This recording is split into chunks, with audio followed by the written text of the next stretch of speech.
एक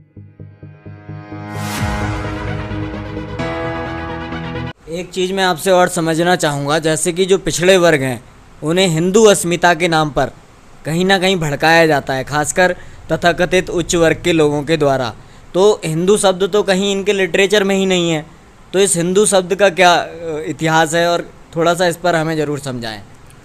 जबकि कहा जाता है कि हिंदू जो है वो पाली नहीं, किसी भारतीय भाषा का शब्द नहीं है, ये फारसी भाषा का शब्द है। संतोष जी, जैसा कि मैंने अभी शिक्षा व्यवस्था पे प्रकाश डाला कि शिक्षा ही वह वस्तु है जो विकास का रास्ता खोलती है, विकास के द्वार खोलती है, और अशिक्षा से अविद्या उत्पन्न होती है। अविद्या का मतलब है सही गलत में पहचान न कर पाना।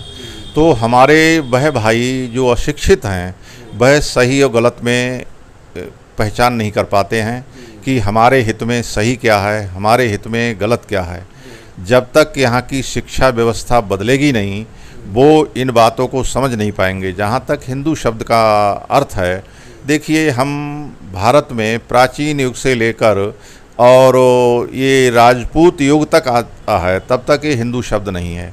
यहाँ आर्य या अन्य शब्द प्रचलित रहे हैं और हिंदू शब्द नहीं था। भारतवर्ष में जब विदेशियों के आक्रमण हुए, अरब देशों से लोग आए, सबसे पहले गजनी का महमूद आया, उसके पास गौर का मोहम्मद आया, तब उन लोगों ने यहाँ आक्रमण किए। उन लोगों ने सिंधु नदी को पार किया।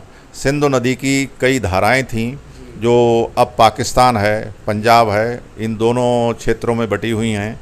इन नदियों को पार किया तो उन्होंने सिंधु शब्द जो है, सा शब्द अरबी में है ही नहीं, अरबी फारसी में शाह शब्द है ही नहीं, तो उन्होंने सिंधु को हिंदू कहा और सिंधु नदी के रहने वालों को हिंदुस्तान कहा। स्थान रहने का मतलब होता है जो भारत में भी प्राचीन काल में प्रचलित रहा है और अरब देशों में भी प्रचलित रहा है, क्योंकि भारत के लोगों का अरब के लोगों से व्यापारिक संबंध रहे हैं। तो ये कुछ शब्द हिंदी के यानी भारतीय भाषाओं के शब्द, कुछ अरब की भाषाओं के शब्द आपस में ऐसे घालमेल हो गए और मिलजुल गए, जो व्यापारी लोग अपनी बोलचाल की भाषा में प्रचलन में लाने लगे। उनको उर्दू भी कहा गया इसी भाषा को। तो बाहर के जो आक्रमणकारी आए, उन्होंने सिंधु को हिंदू कहा और सिंधुस्तान के रहने वालों को हिंदुस्तान कह दिया उन्होंने। तब से ये नाम जो है पड़ा। वैसे ये देखा जाए, जो हिंदू शब्द है अरबी भाषा में इसका बहुत ही यानी एक अपमानजनक रूप में प्रयोग है। ही से हिंसा, दू से असमानता, अर्थात हिंसा और असमानता पर जो शब्द है, यानी हिंसक और असमानता का मतलब है डाकू, चोर, लुटेरे भी है, इसका दूसरा अर्थ है। तो ऐसे लोगों को हिंदू उन्होंने कहा, विदेशी लोगों ने। और ये हमारे देश का दुर्भाग्य है कि यहाँ बेहतर शिक्षा न होने की वजह से जो यहाँ के कुछ पश्चिमी क्षेत्रों के राजा थे, उन्होंने इन शब्दों को अपना लिया, क्योंकि वो बाहर के यानी विदेशियों के अधीन रहे थे, तो वो उन्हीं शब्दों का प्रयोग करने लगे और वो धीरे धीरे वो शब्द जो है संपूर्ण भारत में फैल गया। आज हमारे भारत की कुछ संस्थाओं ने इस शब्द को अपना लिया है, परंतु वो संस्थाओं के कर्णधार ये नहीं समझते हैं कि ये शब्द जो है हमारे लिए कितना अपमानजनक है और इस शब्द के अर्थ क्या हैं। वो उस शब्द को यहाँ तक कुछ लोग कहते हैं कि गर्व से कहो हम हिंदू हैं, परंतु भाई गर्व से क्यों कहते हो कि आप चोर डकैत हो जो आप हिंदू कहते हो अपने के लिए, जब प्राचीन शब्द हैं। एक तरफ तो यहाँ के लोग जो है, तो असल में जो ओबीसी SC ST वर्ग हैं वो क्या हैं? अगर वो हिंदू भी नहीं है तो कहाँ से उनका रिलेशन बैठता है? संतोष जी, जो हमारे यहाँ मूल निवासी एक शब्द है, और मूल निवासी कुछ समय पहले बहुत अच्छा आंदोलन भी चला था, जिन्होंने यहाँ के मूल निवासियों को जो अनुसूचित समाज कहलाता है, अनुसूचित समाज में 80-90 जातियाँ हैं, और हमारा जो पिछड़ा वर्ग है जो भारतवर्ष के मूल निवासी हैं और बहुत बड़ी जनसंख्या है, यानी करीब 65% जनसंख्या भारतवर्ष में पिछड़े वर्ग की है। तो ये जातियाँ छोटे छोटे टुकड़ों में जगह जगह स्थानों में भौगोलिक भिन्नता के होते हुए बटी हुई हैं। तो ये जो हैं शिक्षित नहीं हैं, इनमें बेहतर शिक्षा नहीं है, और जब शिक्षा नहीं है तो ये अपने अस्तित्व को पहचान नहीं रही हैं। अगर एससी और बीसी यानी पिछड़ी जातियां और अनुसूचित जातियां अपने को इकट्ठा कर लें तो ये कुल मिला के 85% बनती हैं भारत का। तो 85% जातियाँ जिस प्रकार हाथी होता है, हाथी का शरीर बहुत बड़ा होता है, उसकी आंखें छोटी होती हैं और मस्तक छोटा होता है, तो वो अपने को, अपने स्वरूप को पहचान नहीं पाता है।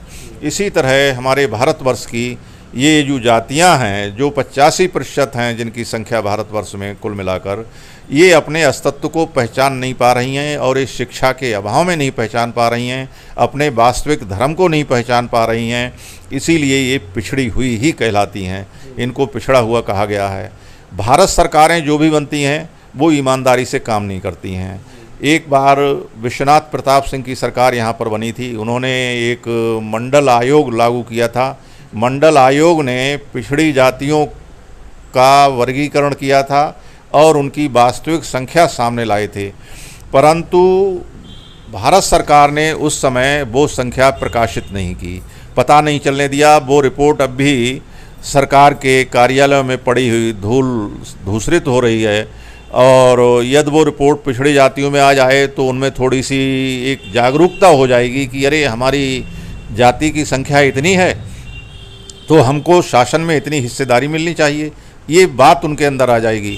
परंतु वो रिपोर्ट बाहर आना बहुत ज़रूरी है, परंतु जो शासक वर्ग है यहाँ पर, जो जातियाँ शासन कर रही हैं, वो इस रिपोर्ट को आने नहीं देना चाहती हैं। तो ये सबसे बड़ी कमी है हमारी। जब तक ये पिछड़ी हुई जातियाँ हिंदू शब्द को नहीं समझेंगी, हिंदू धर्म को नहीं समझेंगी, उनकी कार्यप्रणाली को नहीं समझेंगी, अपने अस्तित्व को नहीं पहचानेंगी, तब तक वो इस तरह की ही बनी रहेंगी। और आवश्यकता है उनमें, हमारे समाज के जो अच्छे लोग हैं, भले लोग हैं, वो इस चीज़ की जागरूकता पैदा करें, उनमें शिक्षा के प्रति जागरूकता पैदा करें, अपने अस्तित्व की पहचान के प्रति जागरूकता पैदा करें, अपने महापुरुषों की पहचान के प्रति जागरूकता पैदा करें। उनका कल्याण तभी हो सकता है, तभी उनकी आर्थिक जो उनका शोषण हो रहा है, सामाजिक आर्थिक शोषण, वो बंद हो सकता है।